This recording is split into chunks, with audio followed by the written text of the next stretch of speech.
Storytime about why I will never let my sister pet sit for me ever again. So a little background information, I was 18 and it was the summer before my freshman year in college. And it was towards the end of the summer, so I decided that I wanted to take a vacation with a few of my girlfriends before we all went off to the different colleges that we were going to. And I have a lot of pets. I have 4 hamsters, 2 snakes, a tarantula, 2 birds, and 1 fish. So I asked her if she could watch all of them. She said yeah, so I wrote her out a schedule of when they need to be fed. And I wasn't even going to be gone a week, so it would be pretty easy because I already cleaned all their tanks and everything like that. And I wasn't worried at all because I trusted my sister. She had 2 dogs and a cat, so I thought she was going to be fine. I called her the first 2 days. Everything seemed to be going well. And I called her on the 4th day and she didn't answer the phone. So I called my mom, asked her if she could get a hold of her. And my mom said that she spent the 2 days at her boyfriend's house, like for part 2.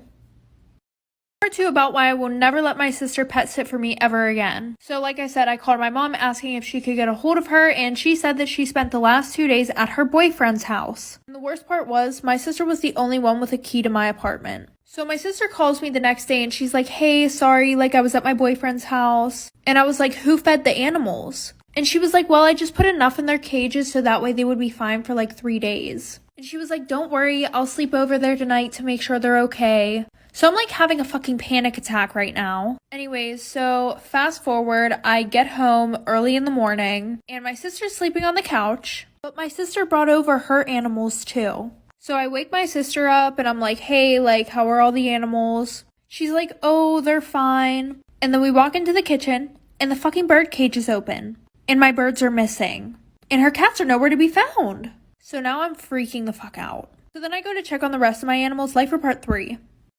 Part 3 about why I will never let my sister pet sit for me ever again. So like I said, we walk into the kitchen and the bird cage is open and my birds are nowhere to be found and neither is her cat. So at that point, I run to check on all of my other animals. Thankfully, the snakes were fine, so I go to check on my tarantula and he's missing.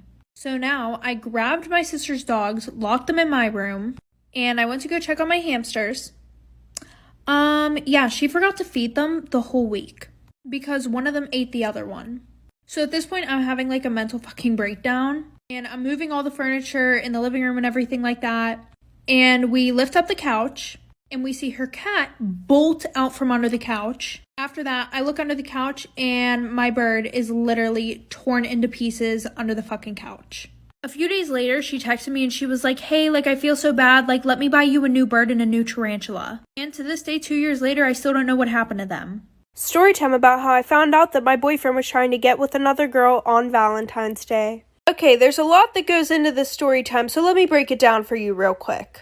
I was a sophomore and my boyfriend and I had been dating for about 4 months now. And he was a junior. Well, there was this girl that he was for some reason obsessed with in his Spanish class. She was a freshman, and I know you're probably thinking, oh, well, how did you know he was obsessed with her? Well, he would Snapchat this girl 24/7. Even his friends told me he was obsessed with her. So I talked to him and I told him I was uncomfortable with how much he was talking to this girl. And he said, oh, okay, I'm sorry, I'll block her. Now, I didn't ask him to do that, but it made me feel more confident in how he felt about me. Well, Valentine's Day comes around.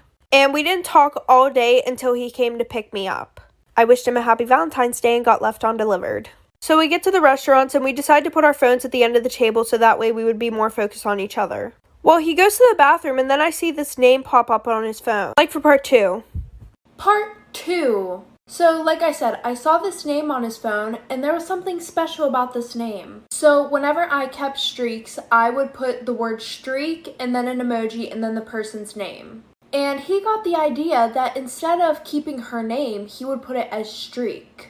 So I was like, that's really fucking weird. And at first I was like, what the fuck? So I opened his phone, and what do you know? It's from that girl. And she was replying back to a big paragraph that he sent her. And we had school that same day. So at 6:30 in the morning, this girl got a big paragraph from my boyfriend about how she's such a beautiful, amazing girl and that she deserves somebody who's going to take her out and buy her flowers and stuff. And how if she wanted to go out to dinner, let him know. He took an extremely long time in the bathroom, so the waiter came to our table. So I ordered $300 worth of food for myself. So when he came back, I told him that I had to go call my mom, and I left. And he was stuck with a $400 bill. story time about my worst trip off LSD. So one of the kids in my friend group was about to leave for Arizona, and we would always talk about how we need to trip together before he leaves. And anytime that I would trip off acid, I would go to my one plug. Well, he ran out, so we had to go to somebody else.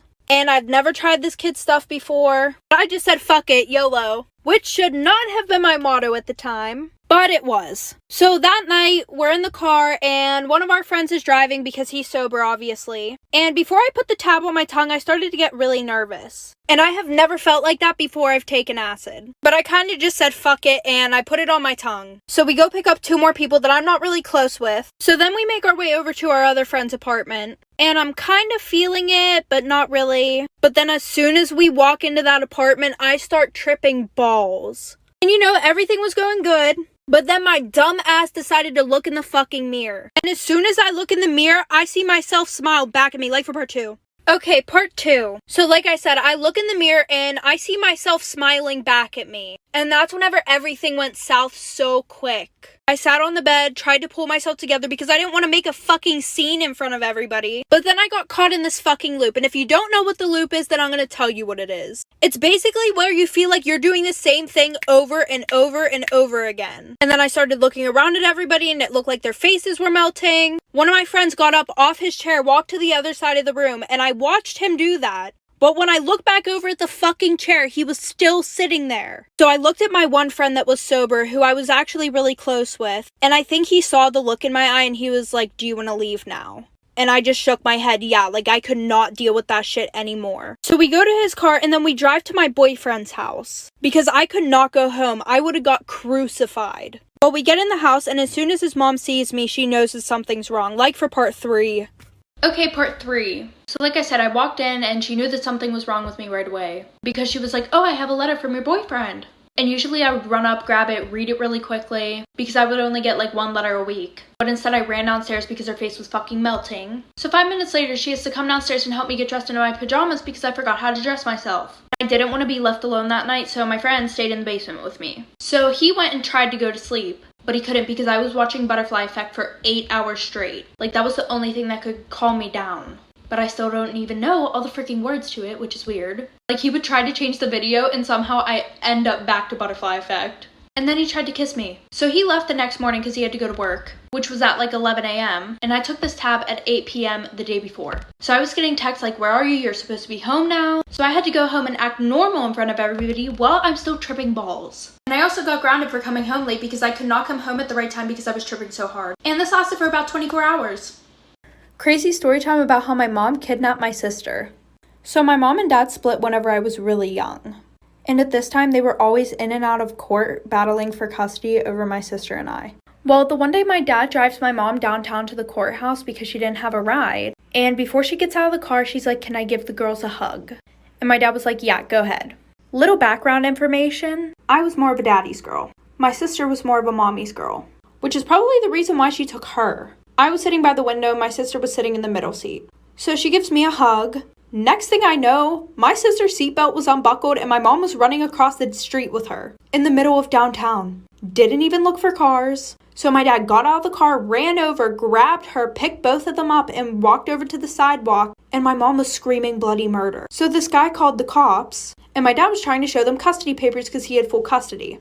But the cop knew my mom so he let her take my sister. We got her back but I didn't see this bitch for like 4 months. Toxic best friend story time. So I had an off and on friendship with this one girl. In my freshman year, we became friends again.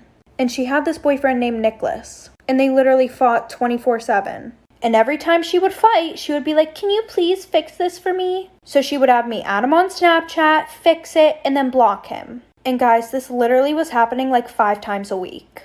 And then after she asked me to do that the first few times, I realized she started going through my phone. And when I say my phone, I mean my whole motherfucking phone. A bitch was going through my Snapchats, DMs, text messages, and I didn't know how to confront her because that's just weird. So the one day I was getting ready at her house because we were about to go out, and she was like, "I'm grounded, can I use your phone real quick?" And I was like, "Yeah, just let me Snapchat this last person back." And she goes, "No," and rips the phone out of my hand. And she starts going through my Snapchat right in front of me. And I had a streak with this kid named Nick. She goes up to me and says, "What the fuck is this?" Like for part 2. Storytime, everybody's saying that I cheated on my ex-boyfriend, but I want your guys' opinion. So a little background information, I was a college student, and I had been with this guy who we're going to call Jacob for about 6 months. Towards the end of his and I's relationship, stuff just started to get really boring, and every day I would get the ick from him. Now, at this time also, I had gotten a new job. While I was working, I had met this guy who we're going to call Tim. Since I was a college student, I decided to start working more, so Tim and I would see each other literally every day. Him and I really hit it off, like straight away. Not to mention, him and I had a lot of things in common, his sense of humor was great. Well, the one night before work got out, Tim asked for my number, and I said yes. However, since I was still with Jacob, I decided that I was going to break up with him before I texted Tim. So, I broke up with him. Fast forward to now, Tim and I are in a super good relationship. But now everyone's saying that I cheated on Jacob. What do you guys think?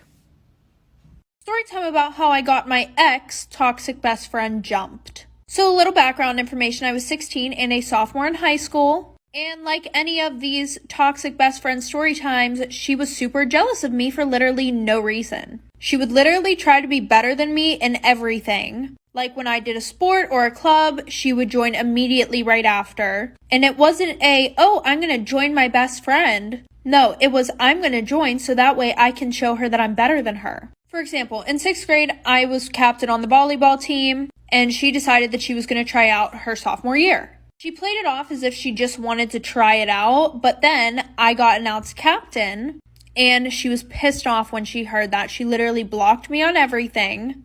And she came from a super wealthy family, so she was used to getting whatever she wanted. And my whole friend group would literally tell me, you need to stop being friends with her, she's toxic, she's this, she's that. The only thing that stopped me from being friends with her was the blackmail, like for part 2 about how I got my toxic ex-best friend jumped. So like I said, the only thing that was stopping me from not being her friend was the blackmail that she had. Every time that I pissed her off, or even just randomly, she would be like, oh, I'm gonna send this out. I'm gonna expose you. She was just overall a shitty friend. So I had an exposing account on Instagram where I would expose people in my class. It got banned, but she DM'd the account the blackmail. Little did she know it was literally me who was running it. Obviously, I didn't post it, but I showed one of my friends, and we kind of made a plan to get rid of the blackmail. So my birthday was coming up, and I was going to Disney, and my mom said that I could invite 2 friends. Originally, I wasn't going to invite Tessa, but since I had this plan, I invited her and one of my other friends. On the 3rd night, my friend and I decided to take our plan into action. Tessa was sleeping, so I went on her phone, and I went and deleted all the pictures, like for part 3.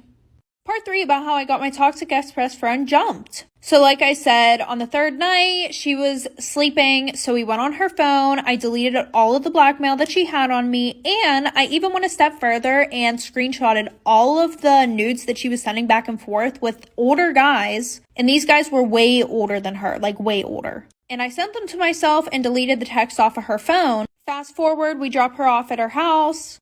I stay over my friend's house, and we decide that we're going to post everything to my exposing page. And we also came up with a really good idea. Why not send this to Tessa's parents? So we sent them to her parents. And guys, when I tell you this exposing page had so many people on it, it really did. Somebody was like, OMG, like, please send a face reveal, like, I won't tell anybody. So what did I do? I sent a picture of Tessa, and that person posted it to their Snapchat story. Fast forward to the first day of school. We're outside for gym class, and 3 girls beat her ass. Okay, first of all, I just wanted to say thank you so much because I have literally spent so much time and so much money trying to perfect my skincare routine. I finally think that I have found the holy grail. So a lot of us think that the reason why our skin doesn't look the best is usually because of our face wash or something. That could be the reason, but I have found out that it's most likely your moisturizer. And for my queens that have dry and cracked skin, winter is coming up, so let me put you on. So this is a hyaluronic acid face mask from the brand Wiss. And moisturizing your skin is literally so important because it helps your skin maintain its elasticity.